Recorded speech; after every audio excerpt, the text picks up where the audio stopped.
Day 2 of 30 days weight loss challenge. ನನ್ನ weight ಇದೆ ಇವತ್ತು 72.45. ನನ್ನಿತ್ತು 73.25 ಸಮಥಿಂಗ್ ಇತ್ತು. ಸೊ ಕನ್ಸಿಸ್ಟೆನ್ಸಿಯಾಗಿ ಮಾಡ್ಕೊಂಬಂದರೆ you will see definitely changes. ನಾನು ಹೇಳಿದೆ ವಾಟರ್ದು ವೆಯ್ಟು ಮತ್ತು ಹೊಟ್ಟೆ ಗ್ಯಾಸು ಅದು ಇದೆಲ್ಲ ಇರುತ್ತೆ. ಸೊ ಅದು ಹೋಗುತ್ತೆ ಕಂಟಿನ್ಯೂಸ್ ಆಗಿ. ನೀವು ಯಾವಾಗ ಕರೆಕ್ಟಾಗಿ ಟೈಮಲ್ಲಿ ಊಟ ಮಾಡೋದು ಎಲ್ಲ ಫಾಲೋ ಮಾಡೋದು. ಸೊ ಇವತ್ತು ಫೀವರ್ ಇದೆ ತುಂಬ. ಬೆಳಗ್ಗೆದು ನಾರ್ಮಲ್ ಜೀರಾ ಲೆಮನ್ ವಾಟ್ರ್ ತೊಗೊಂಡೆ. ಆದರೂ ನಾನು ಫೀವರ್ ಇದ್ರೂ ನಾನು ಬಿಡೋಲ್ಲ. ಡಯಟ್ ನಡೆಸ್ತಾನೆ ಇರೋದು. ಯಾಕೆ ಡಯಟ್ ಅಂದರೆ ನಾನು ಏನು ಊಟ ಬಿಟ್ಟು ಅದ ಬಿಟ್ಟು ಎಲ್ಲ ಮಾಡ್ತಿಲ್ಲ. ಬ್ಯಾಲೆನ್ಸ್ ಡಯಟ್ ಮಾಡ್ತಾ ಇರ್ತೀನಿ. ಇದ್ರ ಮೇಲೆ ಯಾವುದೇ ಅಡೆತಡೆ ಬರೋದಿಲ್ಲ. ಸ್ವಲ್ಪ ರೆಸ್ಟ್ ಮಾಡಬೇಕಾಗತ್ತೆ ಅಷ್ಟೇ. ಸೊ ಅದಾದಮೇಲೆ ಬ್ರೇಕ್ಫಾಸ್ಟ್ಗೆ ಮನೆಯವ್ರಿಗೆಲ್ಲ ದೋಸೆ ಮಾಡಿಕೊಟ್ಟೆ. ನನಗೆ ನಾನು ಮಾಡಿಕೊಂಡೆ ಸ್ಪ್ರೌಟ್ಸು ಮೂಂಗ್ ಅಂದರೆ ಹೆಸರು ಕಾಳು ದೋಸೆನ ಮಾಡಿಕೊಂಡೆ. ಅದ್ರ ರೆಸಿಪಿ ತುಂಬ ಸಲ ಕೊಟ್ಟಿದ್ದೀನಿ. ಬೇಕು ಅಂದರೆ ನನಗೆ ಕಾಮೆಂಟ್ ಮಾಡಿ. ಸೊ ಅದ್ರ ಮೇಲೆ ಸ್ವಲ್ಪ ಲಿಟಲ್ ತುಪ್ಪ ಹಾಕ್ಕೊಂಡೆ ಅಷ್ಟೇ. ಸೊ ಒಂದೇ ಒಂದು ದೋಸೆ ಅಂದರೆ ಒಂದೇ ದೋಸೆ. ಸೊ ಯಾವಾಗ ವೆಯ್ಟ್ ಚೆನ್ನಾಗಿ ಬ್ಯಾಲೆನ್ಸ್ ಆಗಿರುತ್ತೆ ಅವಾಗ 2 ತಿಂದರೂ ಓಕೆ. ಬಟ್ ಈಗ ವೆಯ್ಟ್ ಕಮ್ಮಿ ಮಾಡಬೇಕಾಗಿರೋದನ್ನ ಒಂದು ದೋಸೆ ತಿಂದೆ. ಸ್ವಲ್ಪ ಚಿಯಾ ಸೀಡ್ಸನ್ನು ಫಸ್ಟೇ ಕುಡ್ಕೊಂಡೆ. ಇವತ್ತು ಗ್ರೀನ್ ಜ್ಯೂಸು ಅಂದರೆ ಕುಕ್ಕುಂಬರ್ ಜ್ಯೂಸ್ ಕುಡಿಯೋಕ್ಕಾಗ್ತಿಲ್ಲ. ಯಾಕೆಂದರೆ ನನ್ನ ಕಡೆ ಕೋಲ್ಡ್ ಆಗಿರೋದ್ರಿಂದ ಸಡನ್ನಾಗಿ ಡೈರೆಕ್ಟಾಗಿ ಫಸ್ಟ್ ಅದನ್ನೇ ಹಾಕೋದು ಬೇಡ ಅಂದ್ಬಿಟ್ಟು. ತುಂಬ ಫೀವರ್ ಇತ್ತು, ಹಾಗಾಗಿ ಬೇಡ ಅಂದ್ಬಿಟ್ಟು ಡೈರೆಕ್ಟಾಗಿ ನಾನು ದೋಸೆನೇ ತಿಂದೆ. ಒಂದು ದೋಸೆ ತಿಂದೆ, ತುಂಬ ಚೆನ್ನಾಗಿತ್ತು. ಇನ್ನೊಂದು ಬೇಕು ಅನಿಸುತ್ತೆ, but keep it in mind. ಇನ್ನೊಂದು ಬೇಕು ಅಂತ ಅಂದರೆ ಅಲ್ಲೇ ನೀವು ಕಟ್ ಡೌನ್ ಮಾಡಬೇಕು ಯಾವಾಗ ನೀವು ವೆಯ್ಟ್ ಲಾಸ್ ಮಾಡಬೇಕು ಅಂದಾಗ. ಸೊ ಅಷ್ಟೇ, ಅಲ್ಲೇ ಮಾಡಿದ್ರೇ ನಮ್ಮ ವೆಯ್ಟ್ ಲಾಸ್ ಆರಾಮಾಗಿ ಹೋಗುತ್ತೆ. ಸೊ ಇಲ್ಲಿ ನಾನು ಸ್ವಲ್ಪ ಮೈಂಡ್ ಲೂಸ್ ಮಾಡಿಕೊಂಡೆ, ತಡಿ ಇನ್ನೊಂದು ತಿಂದ್ಬಿಡೋಣ ಅಂದ್ಕೊಂಡ್ರೆ ಆವಾಗ ನಮಗೆ ವೆಯ್ಟ್ ಲಾಸ್ ಮಾಡ್ಕೊಳ್ಳೋಕ್ಕೆ ತುಂಬಾ ಕಷ್ಟ ಆಗುತ್ತೆ. ಸೊ ನಾನು ನನ್ನ ಮಗ ಅವ್ನಿಗೆ ಹಾಲೇ ಕೊಟ್ಬಿಟ್ಟಿದ್ದೆ, ಅವ್ನು ಕೊಟ್ಟೆ ನಾನು ತಿಂತಾಯಿದ್ದೆ.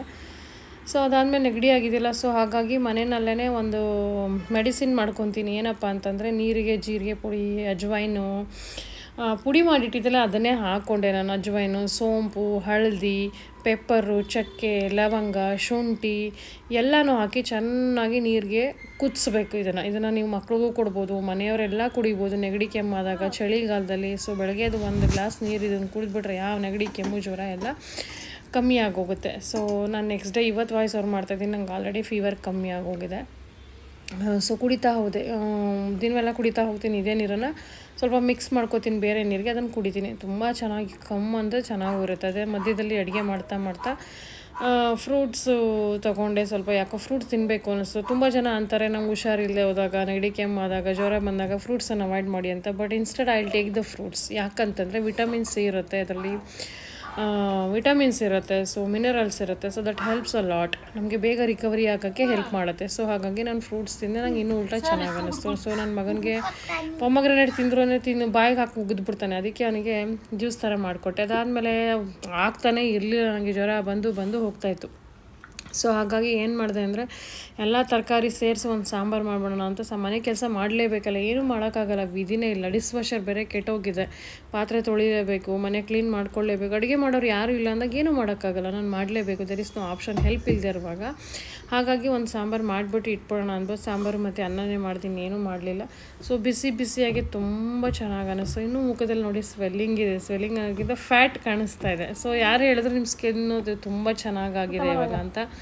ಹೌದು, this is because of fat ಇದ್ದಾಗ ಮುಖದಲ್ಲಿ ಸ್ವಲ್ಪ ಕೊಲಾಜನ್ ಜಾಸ್ತಿ ಕಾಣಿಸುತ್ತೆ. ಸೊ ಆಗ ಮುಖದಲ್ಲಿ ಕಳೆ ಕಾಣಿಸುತ್ತೆ.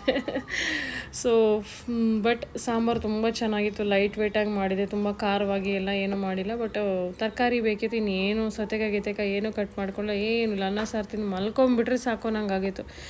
ಬಟ್ ನನ್ನ ಮಕ್ಕಳು ಎಲ್ಲಿ ಮಲ್ಗಕ್ಕೆ ಬಿಡ್ತಾರೆ. ಈಗ ಇನ್ನೊಬ್ಬ ಸ್ಕೂಲಿಂದ ಬರೋ ತನಕ ಪರವಾಗಿಲ್ಲ, ಇವನೊಂದು ಮ್ಯಾನೇಜ್ ಮಾಡ್ಬೋದು. ಇನ್ನೊಬ್ಬ ಬಂದಾದ್ಮೇಲೆ ಇಬ್ಬರೂ ಇಷ್ಟು ಜಗಳ ಮಾಡ್ತಾರೆ, ಕೇಳೋಂಗಿಲ್ಲ. ಅವ್ರನ್ನ ಮ್ಯಾನೇಜ್ ಮಾಡೋದೇ ದೊಡ್ಡ ಕಷ್ಟ ಆಗೋಗಿದೆ ನನಗೆ. ಸಾಕಪ್ಪ, ಎಷ್ಟೊತ್ತಿಗೆ ಬೇಗ ದೊಡ್ಡನ್ನು ಇನ್ನೊಂದು ವರ್ಷ ಅಂದರೆ ಇನ್ನೂ ಅವನಿಗೆ ಆಟ ನಿಮ್ಮ ಜೊತೆ ಇನ್ನೂ ಜಗಳ ಮಾಡೋದು, ಫೈಟ್ ಮಾಡೋದು, ಈ ಥರ ಮೈಂಡ್ಸೆಟ್ ಇನ್ನೂ ಇದೆ. ಸೊ ಹಾಗಾಗಿ ಸ್ವಲ್ಪ ಇಬ್ಬರು ಸತಾಯಿಸ್ತಾರೆ ನನಗೆ. ಏನು ಮಾಡೋಕ್ಕಾಗಲ್ಲ, ಅಡ್ಜಸ್ಟ್ ಮಾಡ್ಕೋಬೇಕಾಗತ್ತೆ. ಸೊ ಎಲ್ಲ ನಾನು ಒಬ್ಬಳೇ ಮ್ಯಾನೇಜ್ ಮಾಡಬೇಕಾಗಿರೋದ್ರಿಂದ ಒಂದೊಂದ್ಸಲ ಸ್ಟ್ರೆಸ್ ಆಗುತ್ತೆ. But okay, no problem. ಏನು ಮಾಡೋಕ್ಕಾಗತ್ತೆ, ನಮ್ಮ ಮಕ್ಕಳನ್ನ ನಾವೇ ಸಂಭಾಳಿಸ್ಬೇಕಲ್ವ, ಬೇರೆ ಯಾರಿಂದ ಯಾಕೆ ಎಕ್ಸ್ಪೆಕ್ಟ್ ಮಾಡಬೇಕು ಅಲ್ವಾ. ಬಟ್ ನೀವು ಯಾವಾಗ ಏನು ಗೊತ್ತಾ ನಿಮಗೆ, ನನಗೆ ಮಧ್ಯಾಹ್ನ 12:30 ಅನಿಸ್ತು. ನನಗೆ ಬೆಲ್ಲ ನೋಡಿಬಿಟ್ಟು ಸ್ವಲ್ಪ ತೆಗೆದು ಬಾಯಿಗೆ ಹಾಕ್ಕೊಳ್ಳ ಅಂತ ತಗೊಂಡು ಕೂಡ ಕೈ ತಗೊಂಡಾದ್ಮೇಲೆ ಬಾಗಿಡೋಕ್ಕಿಂತ ಮುಂಚೆ ಯೋಚನೆ ಮಾಡಿದೆ ನಾನು ಮತ್ತೆ ತಿನ್ನಲ್ಲ. ತಿಂದ ತಕ್ಷಣ ಏನಾಗುತ್ತೆ ನಮಗೆ ಮತ್ತು ಇನ್ನೊಂಚೂರು ತಿನ್ಬೇಕು ಅನಿಸುತ್ತೆ, ಗ್ಲೂಕೋಸ್ ಸ್ಪೈಕ್ ಆಗುತ್ತೆ. ಸೊ ಅದ್ರ ಬದಲ ಉಲ್ಟಾ ಸೊ ಅಲ್ಲೇ ಕಂಟ್ರೋಲ್ ಮಾಡಿದೆ. ಸೊ ತಗೊಂಡೆ ಕೈಗೆ ಅದನ್ನು ಇಟ್ಬಿಟ್ಟೆ. That's we need to manage. ಅದಾದಮೇಲೆ ಸಂಜೆ ಈವ್ನಿಂಗಿಗೆ ಒಂದು ಲೋಟ ಟೀ ಮಾಡಿಕೊಂಡೆ. ಮಧ್ಯೆ ನೀರು ಕುಡಿತಾಯಿದ್ದೀನಿ, ಅದೇ ಮಸಾಲ ನೀರು ಕುಡಿತಾಯಿದ್ದೀನಿ. ಟೀ ಬಂದು ಬೆಲ್ಲ ಟೀ, ಬಟ್ ಬಹಳ ಕಮ್ಮಿ ಹಾಕ್ಕೊಂಡಿದ್ದೀನಿ. ಸ್ವೀಟ್ ಕಮ್ಮಿ, ಅಂದರೆ ಭಾಳ ಕಮ್ಮಿ, ತುಂಬ ಸ್ವೀಟಾಗಿ ಮಾಡ್ಕೊಂಡು ಕೊಡ್ದಿಲ್ಲ. ಫೀವರ್ ಅಂತೂ ತುಂಬ ಬರ್ತಾನೆ ಇತ್ತು, ಸುಸ್ತಾಗ್ತಾಯಿತ್ತು, ಆಗ್ತಾನೇ ಇರಲಿಲ್ಲ ನನಗೆ. ಬಟ್ ಏನು ಮಾಡೋದು. ಅದಾದಮೇಲೆ ನೈಟಿಗೆ ನಾನು ಮಾಡಿಕೊಂಡೆ. ನೈಟಿಗೆ ಲೈಟ್ ವೇಟಾಗಿ ಎಗ್ಗು ಈ ಥರದ್ದು ತಿಂತೀನಿ. ಎಗ್ಗು ಅಥವಾ ಪನ್ನೀರು, ಕಾರ್ನು ಮಿಕ್ಸು ಈ ಥರ ಇರೋವಂಥದ್ದು ತಿಂದ್ಕೊಂಡ್ರೆ ನನಗೆ ಈಗ ಲೈಟ್ ವೆಯ್ಟ್ ಲಾಸ್ ಮಾಡಬೇಕಾಗಿರೋದ್ರಿಂದ ಹೆವಿಯಾಗಿ ನಾನು ಊಟ ತಿನ್ನೋದಿಲ್ಲ. ಸೊ ಇವತ್ತು ಊಟನೂ ಕೂಡ ಸೇರ್ತಾ ಇರಲಿಲ್ಲ, ಬೇಡ ಅನ್ನಿಸ್ತಾಯಿತ್ತು ನನಗೆ. ಸೊ ಕಾರ್ನ್ ಬೇಯಿಸ್ಕೊಂಡು ತಿಂದೆ. ಚೆನ್ನಾಗಿತ್ತು, ಹೊಟ್ಟೆನೂ ತುಂಬುತ್ತಾಯಿತ್ತು. ನೀವು ಅದಾದಮೇಲೆ ಒಂದು ಗ್ಲಾಸ್ ಪಪ್ಪಾಯ, ಒಂದು ಬೌಲ್ ಪಪ್ಪಾಯ ತಿಂದರೆ ಇನ್ನೆಲ್ಲಿಗೆ ಹೊಟ್ಟೆ ಹೊಟ್ಟೆ ಹಸಿಯಲ್ಲ. ಸೊ ಎಗ್ಗು ಇವತ್ತು ಥರ್ಸ್ಡೇ ಆಗಿರೋದ್ರಿಂದ ಎಗ್ ತಿನ್ನಂಗಿಲ್ಲ. ಪನ್ನೀರ್ ಖಾಲಿಯಾಗಿ ಹೋಗಿತ್ತು, ಪನ್ನೀರ್ ಬೇಕಿತ್ತು, ಬಟ್ ನನಗೆ ಪೇಷನ್ಸೇ ಇರಲಿಲ್ಲ, ನನಗೆ ಟಯರ್ಡ್ ಆಗೋಗಿದೆ. ಸೊ ಬೇಡ ಅಂದ್ಬಿಟ್ಟು ಸುಮ್ಮನೆ ಇರೋದನ್ನ ತಿಂದ್ಬಿಡೋಣ ಅಂತ ಫ್ರೂಟ್ಸು ಗೀಟ್ಸು ಅದು ಇದು ತಿಂದ್ಕೊಂಡೆ. ತಿಂದಾದಮೇಲೆ ಒಂದು ರೌಂಡು ಸುಮ್ಮನೆ ಹಂಗೆ ಗಾಳಿ ತೊಗೊಳ್ಳೋಣ, ಸುಸ್ತಾಗ್ತಾಯಿತ್ತು, ಬಟ್ ಹಂಗೆ ಗಾಳಿ ತೊಗೊಳ್ಳೋಣ ಅಂದ್ಬಿಟ್ಟು ಕೆಳಗಡೆ ಹೋಗಿ 2 ರೌಂಡ್ ವಾಕ್ ಮಾಡ್ಕೊಂಡು ಬಂದೆ ಅಷ್ಟೇ. ಸೊ ಇವತ್ತು ಯಾವ ಜಿಮ್ಮು ಇಲ್ಲ, ಯೋಗನೂ ಇಲ್ಲ, ಎಕ್ಸಸೈಸು ಇಲ್ಲ, ಏನೂ ಇಲ್ಲ. So body support ಮಾಡಬೇಕಲ್ವ.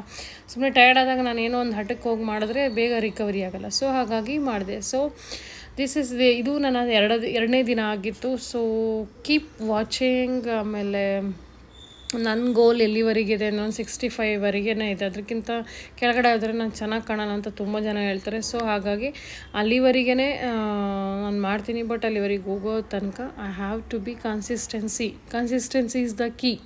ಸೊ ಮಧ್ಯದಲ್ಲಿ ತಿನ್ನಬೇಡಿ ಅಷ್ಟೇ. ಸೊ ಮತ್ತೆ ಸಿಗ್ತೀನಿ ಮತ್ತೊಂದು ಹೊಸ ವಿಡಿಯೋಲಿ. ಅಲ್ಲಿವರೆಗೆ ನಮಸ್ಕಾರ.